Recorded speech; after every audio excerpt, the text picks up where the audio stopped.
in a close election, separating fact from fiction on how the votes are counted. This week on Firing Line.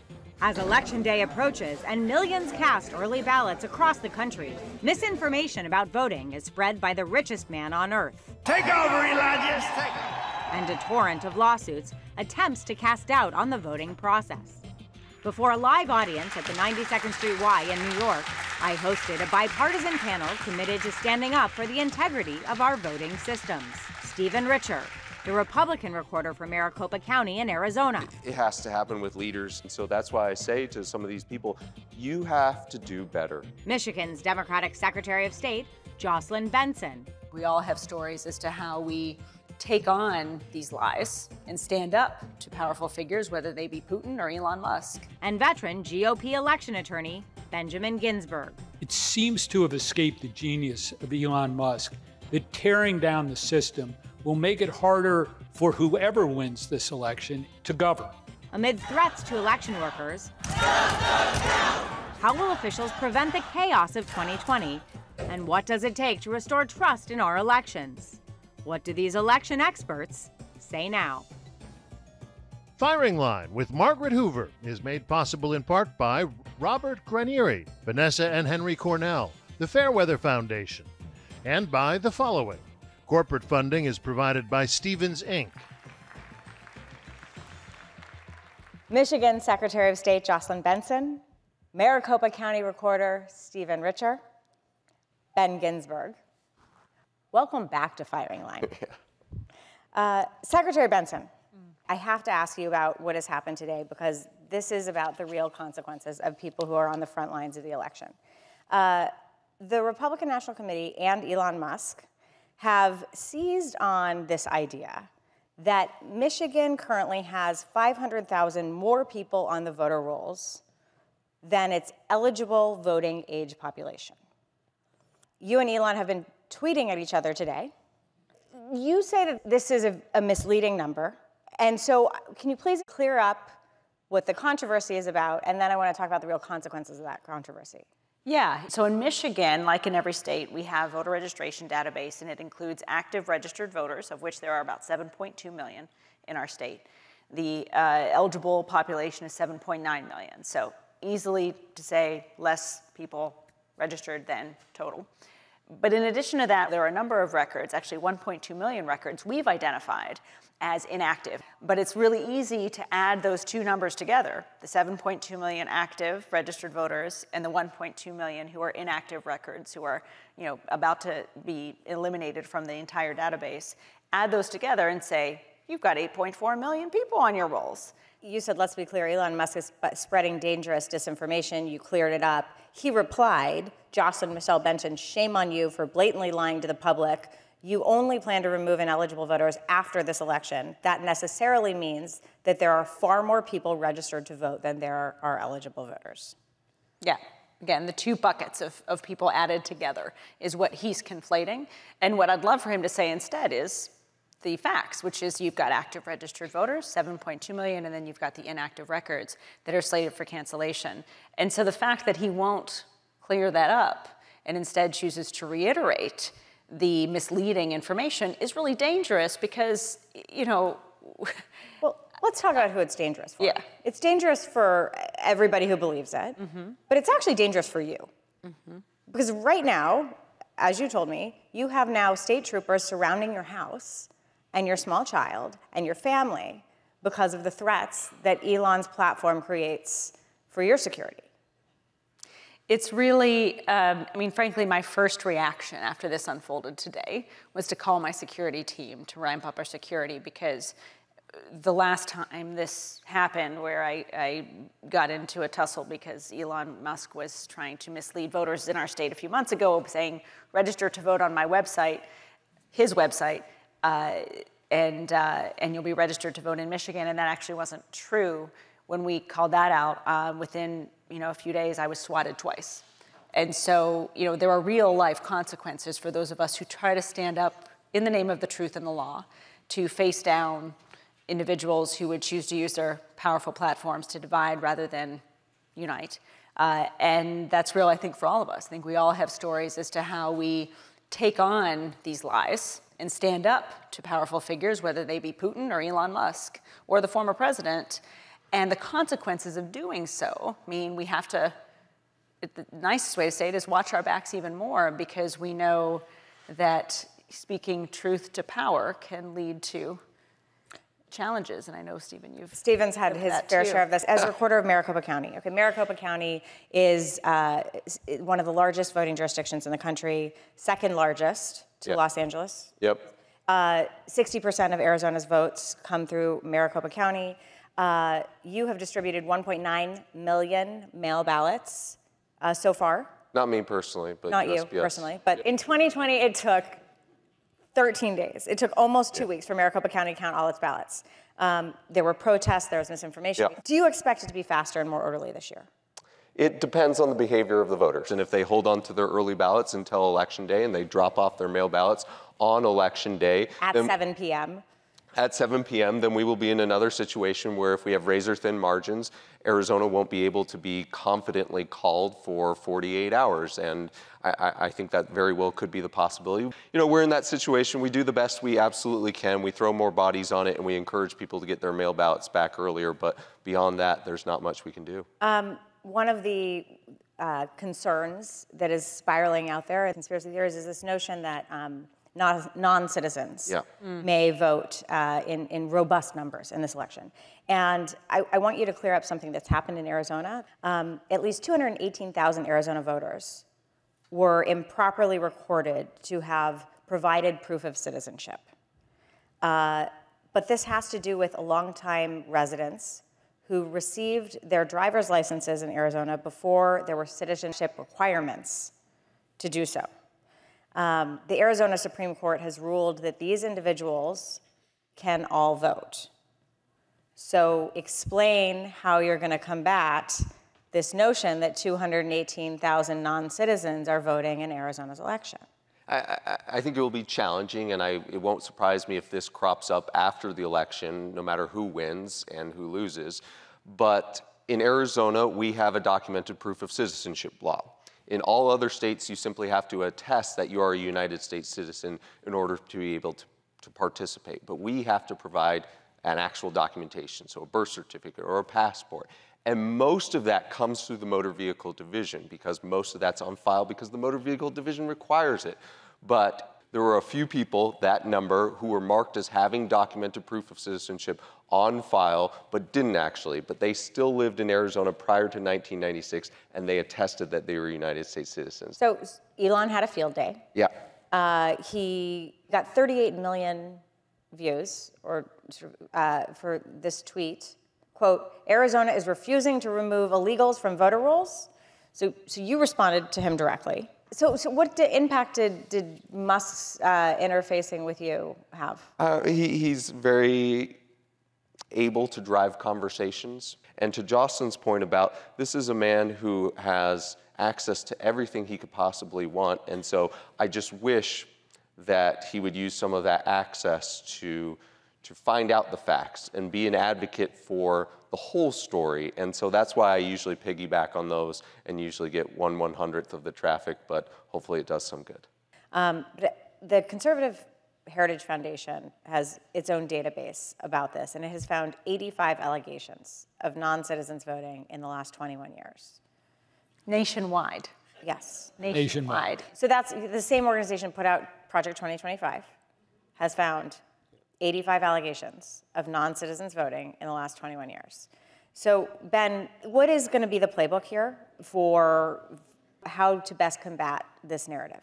You saw an example of this in the 2020 suits that Trump brought, especially in Georgia. When it came to court, to the legal proceedings, there was no evidence of it. And so I think that it will be raised in post-election lawsuits, but they are going to have evidence of who these individuals are. And they're not going to be able to find them, and the basic underpinning of the argument is going to fall away. One more on Elon, then we're going to move on, I promise. Elon is campaigning for Trump in Pennsylvania. He has announced that he's going to give away $1 million to voters who sign his petition He's tweeting that only in-person voting is secure. He's resurfacing these debunked claims about Dominion's voting machines. How concerned are you about the way disinformation is being spread by the most influential sort of purveyors of conspiracies, like Elon Musk? He is acting as an advocate in a way that is pretty much beyond the bounds. Paying for votes is not permissible under the law. Election interference is sort of a no-no when it comes down to the Constitution. I would love to see the legal memo he got from his well-paid counsel about why what he's doing is legitimate, but I think he has probably taken the position, well, okay, I'm going to do this anyways because I want to, let him come after me. But I think even the most damaging part of this is that it seems to have escaped the genius of Elon Musk that tearing down the system will make it harder for whoever wins this election, including his candidate, Donald Trump, to govern. And that's a real problem for the country as a whole. We know that the plan is to try to debunk the elections very quickly. That is the plan. The RNC has telegraphed this by massive numbers of lawsuits that it has already instigated, both in both Arizona and Michigan. From one sort of in-depth reported article from Rolling Stone last week, quote, with just weeks left in the 2024 presidential contest, Donald Trump already has plans in place to aggressively challenge the election results if he fails to defeat Vice President Kamala Harris. According to 4 conservative attorneys and other sources who have spoken to the former president on this matter, Trump intends to declare, as soon as election night, that the race is being rigged or stolen from him by pointing to slow counts of mail-in ballots in crucial battleground states as his evidence for supposed Democratic shenanigans. He did that last time. It didn't work because there are basic institutions in this country where if you're going to make that allegation, you have to come up with proof of it eventually, sort of a basic thing. And of the 64 cases that he brought, none succeeded and all failed for a lack of evidence. They all failed for lack of evidence, but how much does it gum up the system and instill a lack of confidence and create a space for conspiracy theories to begin to permeate and cast a shadow of doubt on the integrity of the election in the interim? It is certainly a problem and a worry and a concern. And that's the disservice to whoever ends up winning the election, that people don't have faith in the basic institution, despite the fact that Stephen and Jocelyn and their colleagues really are running the safest, most secure, most accurate election in history. The safeguards that are built into all 11 stages of the election system are ones that they describe on a regular basis. And they are available to anyone who doubts the reliability of elections to go in and ask them. And so it is a system with safeguards. It does produce reliable results. If people doubt it, kick the tires of the election system. I want to ask you, Secretary Benson, since 2020, we've seen a rise of amateur election fraud hunters who have swamped election offices with public records requests. And your office has experienced this. What is your take or your perception of these fraud hunters? There are many tactics: meritless lawsuits, sham legislative hearings, showing up at election offices, demanding information, and when you don't get it or you can't get it because of privacy restrictions or whatever, then somehow using that to allege or build this narrative of fraud or again, sow seeds of distrust. And you start to see that all of this is a PR strategy more than a legal strategy or legislative strategy. Do you want to respond to how this has showed up in Maricopa County? Audits are good. The right type of audits are good. So we don't just turn on tabulation equipment and say, hey, we hope it works well. We do pre-election tests, we do post-election audits, the political parties do hand count audits after the election to make sure that the hand count matches the machine count. But at some point, it stops becoming productive. And so in 2021, Arizona got to spend an entire year with a group called the Cyber Ninjas. Remind people who the Cyber Ninjas are. Cyber Ninjas were a sole proprietorship in Sarasota, Florida, that had alleged that the election was stolen and said that they had some pretty novel ways of uncovering stolen elections, and they were enlisted by the Arizona State Senate to come spend what turned out to be about 8 months in Maricopa County, Arizona. And it cost the state about $15 million, and it cost private donors about $15 million. Remind us, did they have experience auditing elections before? They didn't, no. Problematic usually. But remind me what their audit discovered. Well, their audit, I don't put any credence in it, but But just for the record. they said that Biden won by even more, but they used it to sort of backdoor all of these other conspiracies that have been really damaging. And that's why I think that we in Arizona, more than any other state, are still stuck on November 3rd, 2020. And really, that has been like the entire last 4 years of my life. That's been part of the last 4 years of your life, but another part of the last 4 years of your life has been 3 people have been prosecuted for allegedly threatening you personally. Yeah. Maricopa County has faced numerous threats Yeah. for defending the integrity of the election. There is now a fortress around the recorder's office and the facility where you count the votes. You were primaried by Republicans and then lost. Do you see any path back from the level of hostility and the intensity that surrounds the current elections? It has to happen with leaders, and so that's why I say to some of these people, you have to do better. You have to do what's responsible. But when you have millions of people listening to you, to ignore the fact that one of those people is going to get it into their mind to do something fairly extreme if they think that the country is being stolen from them. Because that's what the accusation of Jocelyn represents. It represents that the country they know and they love is being stolen from them by this lady. Then it's not too hard to understand why there might be a low percentage, but still a handful of people who might say, I want to find out where she lives and I'm going to bring a gun there. Which has happened. All right, let's go to Georgia.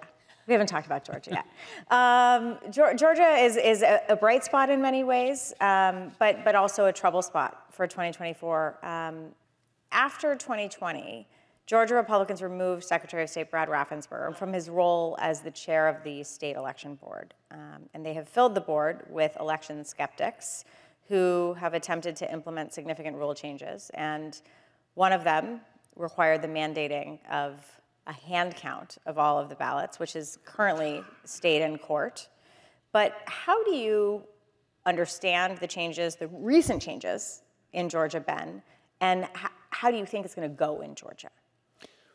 A court has stayed all those changes. And so, and they were changes designed to slow down the process. There are other attempts to allow local boards to examine things that they think are inaccurate before certifying the results. And all these attempts to slow things down and deal with certifications are basically self-defeating. You can't just refuse to certify a presidential election. You're refusing to certify every race on the ballot. These are red counties, Republican counties, that might refuse to certify. So those are Republican members of Congress and the state legislature who won't have certifications, won't be able to take their offices. So ultimately, they're ham-handed attempts in Georgia by unelected bureaucrats that the courts have rightfully put on pause. What is your degree of confidence that Georgia will be able to expeditiously count its votes and have a result within a reasonable sort of 48-hour time frame? Well, to sort of explain where things are, the answer to that question depends on how tight the margins are.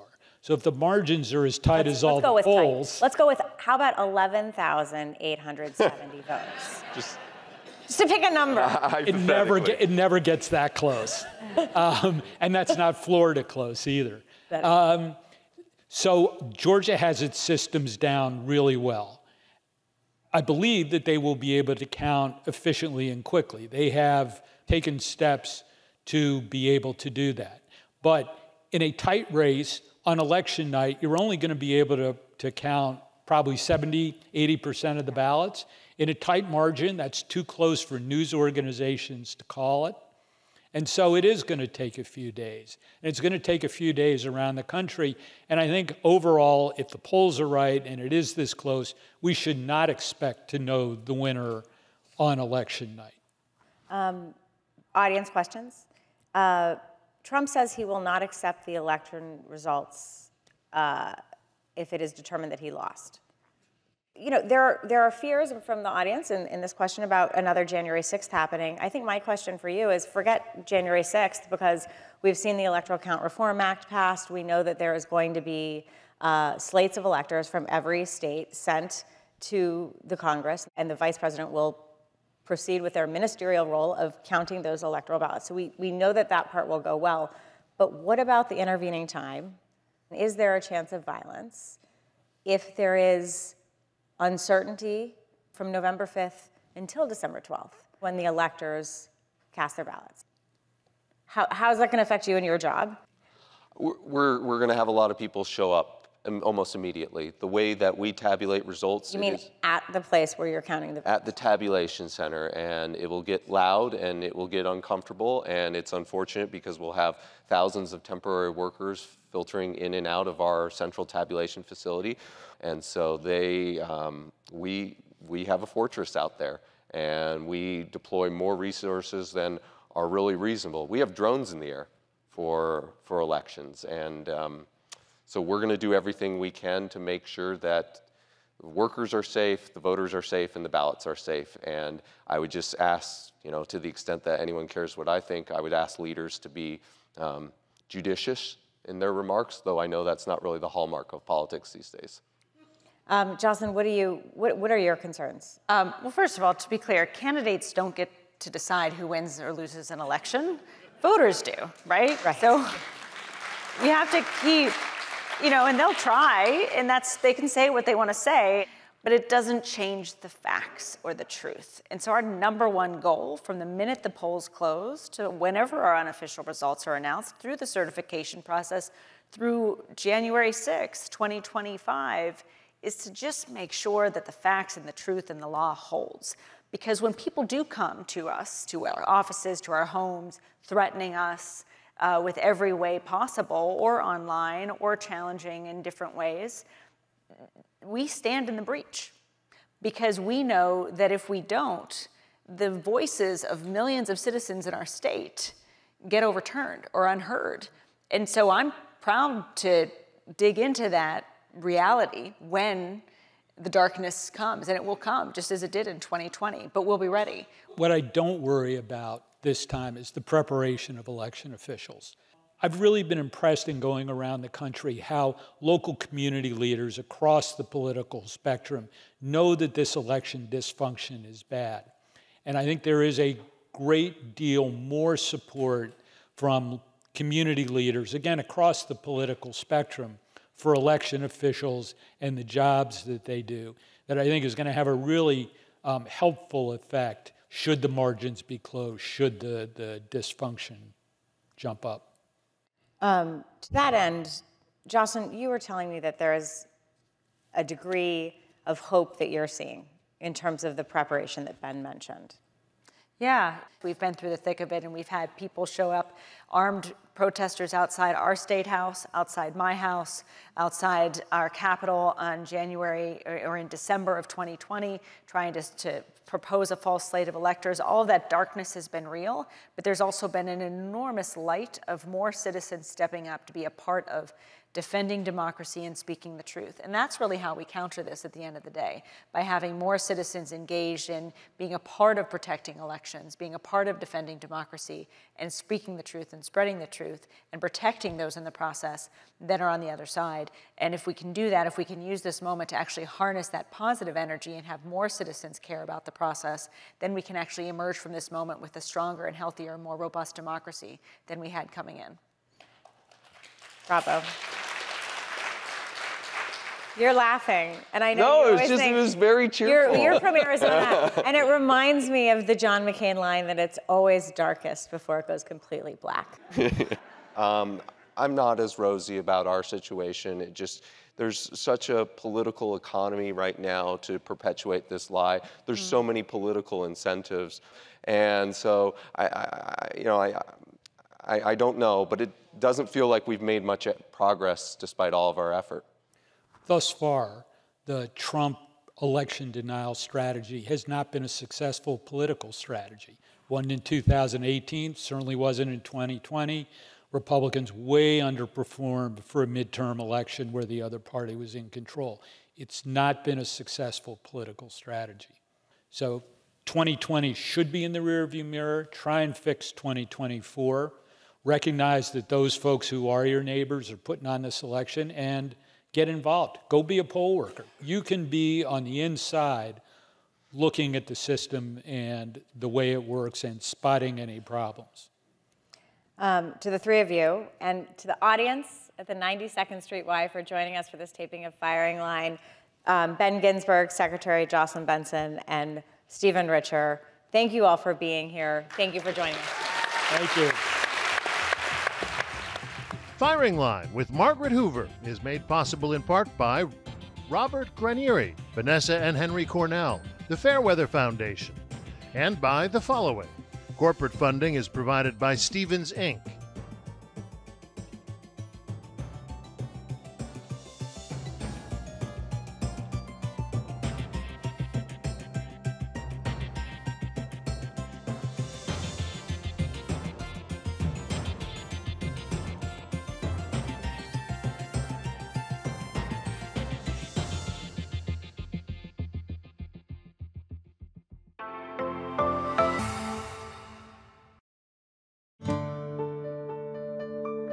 You're watching PBS.